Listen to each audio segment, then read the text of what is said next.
अगर वापस आ गया तो मुझे कमेंट्स में यस लिख के बता दें ताकि हम इसको फिर फर्दर आगे लेके चलें।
जब हमने ये सेशन स्टार्ट किया था तो माशाल्लाह से हम 17 लोग थे और अब रह गए हैं 9 बंदे।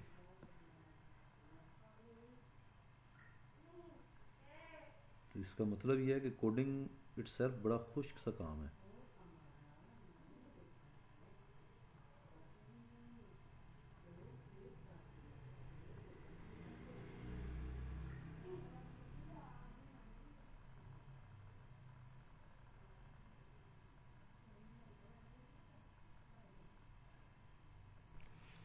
अच्छा, अब फर्दर एक दो काम करते हैं। इन वैल्यूज़ को हम कैसे बेसिकली यहाँ से वैल्यू ले सकते हैं या इन वैल्यूज़ में ऐड कर सकते हैं। आज मैं दो चीज़ें आपको करके दे रहा हूँ, एक क्लोज कैसे करना है और एक फॉर्म को क्लियर कैसे करना है। जो जो चीज़ भी आपने वहाँ पे सिलेक्ट की हुई है वो सारी चीज़ें आपकी ज़ीरो पे चली जाएं। मैं इसको रन करूँ तो ये फॉर्म आपको इस तरह से नज़र आएगा। आप इसमें वैल्यूज़ लिखें, जब क्लोज पे क्लिक करें तो ये क्लोज होना चाहिए और क्लियर पे क्लिक करें तो जो भी वैल्यूज़ आपने यहाँ पे लिखी हुई हैं वो क्लियर हो जानी चाहिए। क्लोज करके वापस चलते हैं इसे। पहले क्लोज बटन पे डबल क्लिक करते हैं। जब आप क्लोज बटन पे डबल क्लिक करते हैं तो ये पर्टिकुलरली उस कमांड बटन को ओपन कर देता है। अच्छा, इसमें हमने क्या करना है, अनलोड मी, सिंपली ये कोड लिखते हैं इसमें और इसको हम यहाँ से रन करते हैं। मैक्रो हमने इसमें इसका लिखा हुआ था, नहीं सॉरी, ये मैक्रो हमने असाइन नहीं किया हुआ। यहीं से इसको रन करते हैं और क्लोज पे क्लिक करेंगे तो ये क्लोज होके वापस आ जाएगा। ये बड़ा सिंपल सा एक मेथड है। अनलोड मी लिखेंगे तो ये क्लियर का थोड़ा सा ना ट्रिकी है। क्लियर पे डबल क्लिक करें, इसका कोड आ जाएगा। अब इसमें आपने वो जितने भी टेक्स्ट बॉक्सेस आपने क्लियर करने हैं उनका नाम हमने चेंज नहीं किया। टेक्स्ट बॉक्स 1 डॉट वैल्यू, ये टेक्स्ट बॉक्स 1 डॉट वैल्यू। अब इसके अंदर जो भी वैल्यू आप लिखेंगे ना वही उसमें स्टोर हो जाएगी। तो मैं इसमें डबल कोटेशन मार्क कर देता हूँ। फिर टेक्स्ट बॉक्स 2, ये स्पेस देने के लिए या उस वैल्यू को ख़त्म करने के लिए। टेक्स्ट बॉक्स 2 डॉट वैल्यू, ये भी खाली। टेक्स्ट बॉक्स 3 डॉट वैल्यू, इसको भी हम खाली कर देते हैं। तो ये 3 टेक्स्ट बॉक्स हैं जिनमें मैं कुछ वैल्यूज़ लिखूंगा और फिर उनको मैं वहाँ से क्लियर करूँगा। यहाँ पे जैसे आबिद मकसूद और ईमेल आईडी हम लिख लेते हैं मकसूद _ आबिद एंड समथिंग। क्लोज करने से क्लोज हो जाएगा, क्लियर करने से ये वैल्यूज गायब हो जाएंगी। एक्चुअली ये कर क्या रहा है, ये कर ये रहा है कि अब आप इस पे चलते हैं। जब मैं क्लियर का बटन प्रेस करता हूँ तो ये वाला कोड एग्जीक्यूट करता है। टेक्स्ट बॉक्स 1 के अंदर जो कुछ भी लिखा हुआ है उसको रिप्लेस कर देता है ब्लैंक से। टेक्स्ट बॉक्स 2 के अंदर जो कुछ लिखा हुआ है उसको रिप्लेस कर देता है ब्लैंक से, और टेक्स्ट बॉक्स 3 के अंदर जो कुछ लिखा हुआ है उसको ब्लैंक से रिप्लेस कर देता है। अब थोड़ा सा मैं आइडिया दे रहा हूँ, उसके ऊपर आप लोगों ने इसी असाइनमेंट में काम करना है। ड्रॉप डाउन के ऊपर मैं कल आपको बताऊंगा, चेक बॉक्स के ऊपर कल बताऊंगा, लेकिन मैं आपको टेक्स्ट बॉक्सेस के ऊपर बता देता हूँ कि आपने यहाँ से डेटा लेना किस तरह है। हमारे पास टोटल 3 बटन है। एक बटन है क्लोज का, वो मैंने आपको बता दिया, इस पर डबल क्लिक करें, अनलोड मी का कोड लिखें तो वो क्लोज हो जाएगा। क्लियर के लिए मैंने आपको बता दिया टेक्स्ट बॉक्स या जो आपने कॉम्बो बॉक्स है या जो चेक बॉक्सेस हैं, इनको क्लियर करने के लिए इनकी जो वैल्यूज़ है उसको आगे आप डबल क्वेश्चन मार्क लिखते हैं। चेक बॉक्स के केस में आप उसको फॉल्स कर देंगे। तीसरा बटन है हमारे पास सेव का। जब आप सेव के बटन पे क्लिक करते हैं तो कुछ चीज़ें इस एक्शन यहाँ पे भी होने चाहिए। अब सेव का button command 1, sorry I think ये कमांड 1 है, मुझसे डबल क्लिक हो गया यहाँ पे। यस, ये कमांड 1 है। तो यहाँ पे हम इसका कोड लिखेंगे जो कि एग्जीक्यूट करना है कमांड 1 के केस में। अब ये थोड़ा सा ना इशू होता है जब आप बटन को नाम चेंज नहीं करते या ऑब्जेक्ट्स के नाम चेंज नहीं करते, तो उसमें थोड़ा सा इस तरह के चैलेंजेस आते हैं। आई होप कि जब आप मुझे कल असाइनमेंट सेंड करेंगे तो आप सब लोग इस नेम रीनेम करके उनको यूज़ करेंगे अपने फॉर्म्स के अंदर। यहाँ पर मैं लेट से 2 तरीकाकार हैं। वेरिएबल डिक्लेयर करके उसमें टेक्स्ट बॉक्स की वैल्यू लें और उसको रेंज में ले जाएं, या डायरेक्टली रेंज लिख के उसमें वैल्यूज आप उसकी पॉपुलेट कर दें। तो मैं इसमें वेरिएबल डिक्लेयर करूँगा text 1 comma text 2 comma text 3। तो ये 3 वेरिएबल्स हैं जो कि मैंने डिक्लेयर किए हैं। अब ये स्ट्रिंग है, ये नंबर है, मैंने इसको कुछ नहीं बताया, तो ये ऑटोमेटिकली उसको वैल्यूज को स्टोर कर लेगा। उसके बाद टेक्स्ट 1 में मैं स्टोर कर रहा हूँ टेक्स्ट 1 इज इक्वल टू जो मेरा टेक्स्ट बॉक्स 1 है उसकी वैल्यू। इसी तरह टेक्स्ट 2 जो है ये भी एक वेरिएबल है, इसमें मैं स्टोर करता हूँ टेक्स्ट बॉक्स 2 की वैल्यू, और टेक्स्ट 3 में मैं स्टोर कर रहा हूँ टेक्स्ट बॉक्स 3 की value.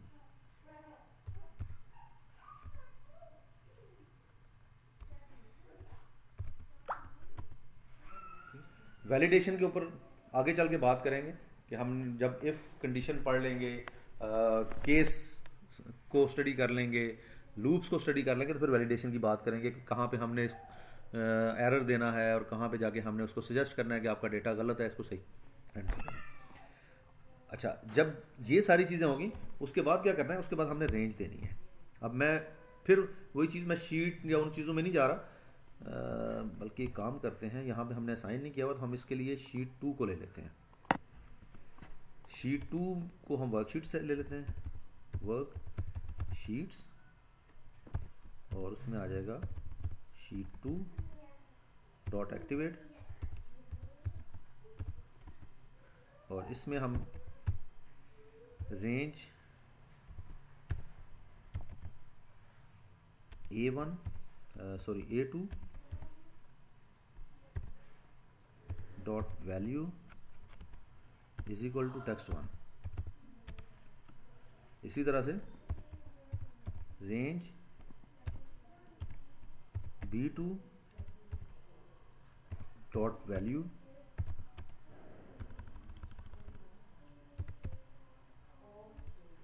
Is equal to text 2, और range C2 dot value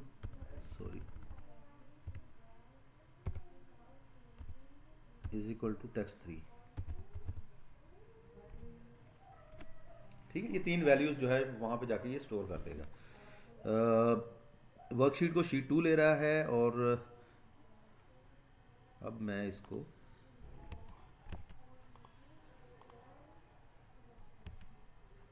what if मैं यहाँ पर इसका एक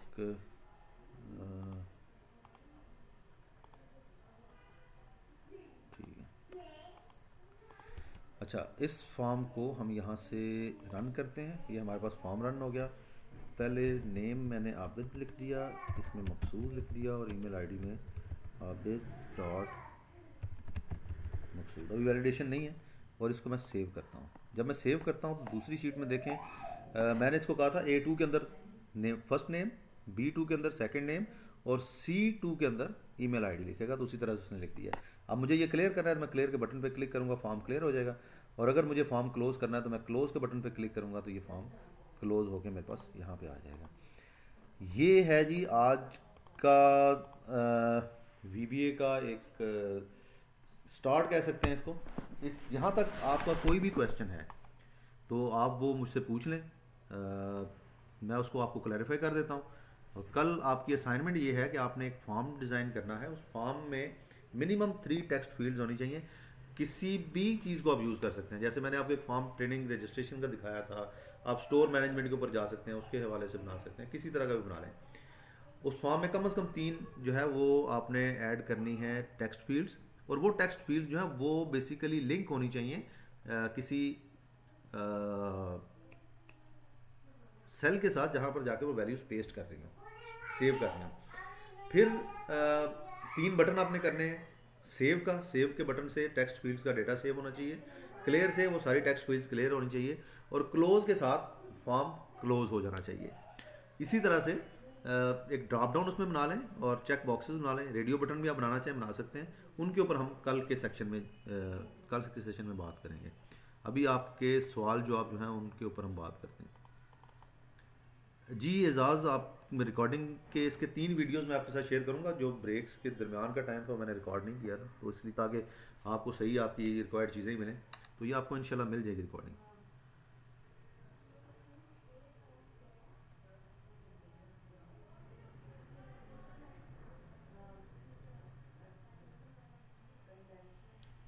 हाँ जी, कोई सवाल किसी की तरफ से? क्लोज का एक बार दोबारा से बता देते हैं, क्लोज का फंक्शन कैसे डेवलप करना है। अच्छा, जो भी आपने जहाँ पर भी कोड लिखना है, बेसिकली बटन क्या करता है, बटन एक एक्शन परफॉर्म करता है। तो जहाँ पर भी एक्शन परफॉर्म करना है ना, आपने उसी बटन के ऊपर डबल क्लिक करना है। जैसे मैंने ये खुला ओपन है क्या?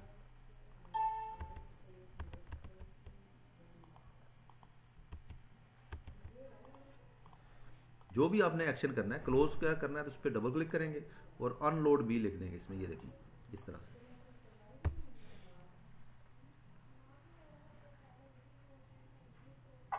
ये अनलोड मी ये कोई इसका डिफॉल्ट फंक्शन है? जी, अनलोड मी का मतलब ये है कि जो फॉर्म है इसको बंद कर दो। ठीक।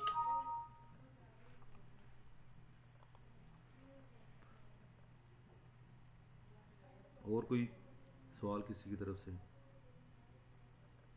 मैं कोशिश ये कर रहा हूँ कि स्पीड को जितना कम रख सकूँ ताकि मैक्सिमम लोगों को इससे फ़ायदा हो। कहीं पे भी आपको ये लगे कि चीज़ें जो है वो तेज़ी से गुजरना शुरू हो गई हैं, तो आप प्लीज़ मुझे बता दीजिएगा, हम वहाँ पे चीज़ों को मैनेज कर लेंगे। जो चीज़ समझ ना आए मुझसे बार बार पूछें, व्हाट्सएप पे पूछें, ईमेल अगर आप यहाँ पे नहीं पूछ सकते तो ईमेल पे पूछ सकते हैं। किसी भी तरह से आप मुझे अप्रोच करें, मैं इंशाल्लाह कोशिश करूँगा कि आपके हर सवाल का जवाब मिले आपको।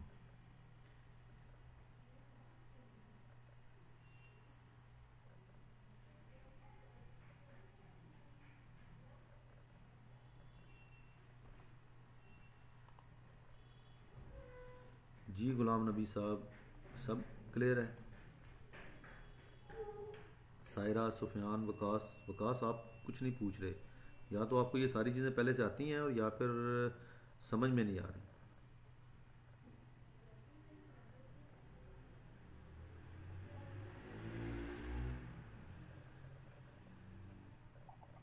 ये जो सेव वाला पार्ट बताया ना आपने, जी जी। अच्छा, इसके अंदर आपने बेसिकली जो सेल डिफाइन किए हैं, अब जब एक दफा सेव कर दिया उसके बाद दोबारा उसमें एंट्री करके सेव करते हैं तो तो यहीं पे वो जाएगा, सेल दोबारा रीयूज होंगे, वो उसी सेल में जाएगा। हाँ, वो नेक्स्ट अगर लाइन हम पे कैसे जाना है वो हम हाँ आगे चल के डिस्कस करेंगे। ठीक है। आइडियली ऐसे ही होना चाहिए कि जब भी आप सेव क्लिक करें तो वो सबसे पहले ढूंढे कि मुझे कहाँ पे जाके लिखना है आप ये कोड, फिर उस जगह पे जाके उसको लिखें। तो वो ऐसे ही होगा।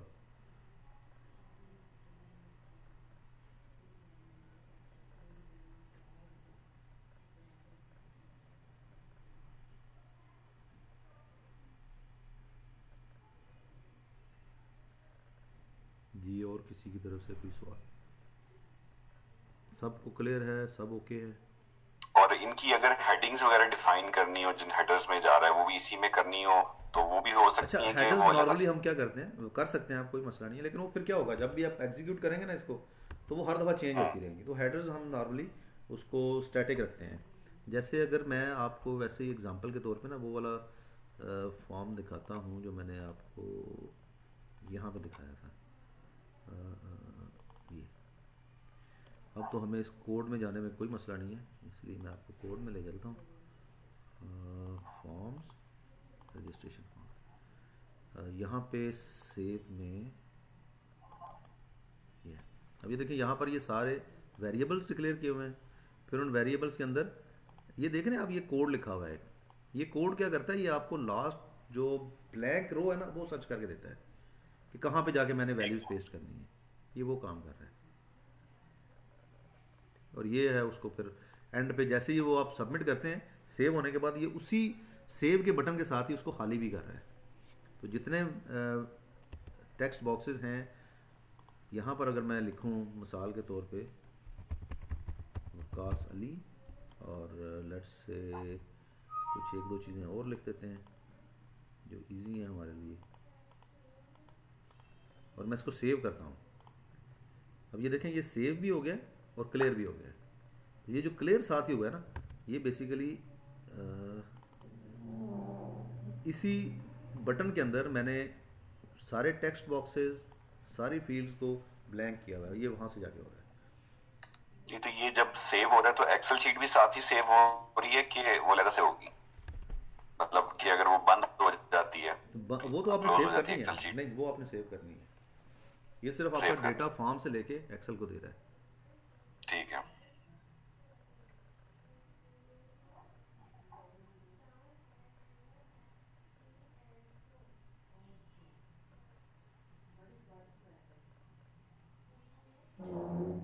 आई होप के डे 6 या 7 पे आप लोगों को खुद ये फील हो रहा होगा कि जो चीज़ हम इसको समझते थे कि अगर VBA पहले आपने काम नहीं किया हुआ कि ये बड़ी मुश्किल चीज़ होगी, या वो ये बहुत इजी चीज़ है, बहुत ही आसान है। इवन अगर आप इसको कंपेयर करें दूसरी प्रोग्रामिंग लैंग्वेजेस के साथ तो ये उनकी निस्बत बहुत इजी है।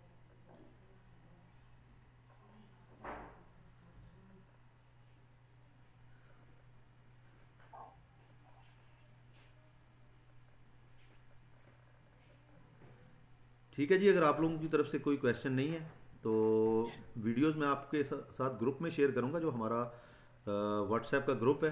अगर किसी ने अभी तक व्हाट्सएप ग्रुप ज्वाइन नहीं किया तो वो ज्वाइन कर लें। मेरे ख्याल में मैंने ईमेल के ऊपर आप सबके साथ उसका लिंक शेयर किया था, और उसमें कुछ लोग आ भी गए हैं ऑलरेडी। वहीं पे मैं आपको वीडियो के लिंक भी दे दूँगा, वहीं से आप इसकी जो भी हेल्प लेना चाहें हेल्प भी ले सकते हैं, और डेटा वगैरह भी उसी में हम शेयर करेंगे। मेरे पास कुछ 4 5 6 लोग आ गए हैं इसमें, तो आप लोग भी इसको ज्वाइन कर लें ताकि मैं आपके साथ तकरीबन 9 बजे तक ये शेयर करूंगा वीडियोस। तो 9 बजे तक कोशिश कीजिएगा ज्वाइन हो जाए। Thank you very much. कल फिर इंशाल्लाह 3 बजे आपसे मुलाकात होगी। बहुत शुक्रिया जी। ओके जी, थैंक यू। अल्लाह हाफिज़। अल्लाह हाफिज़।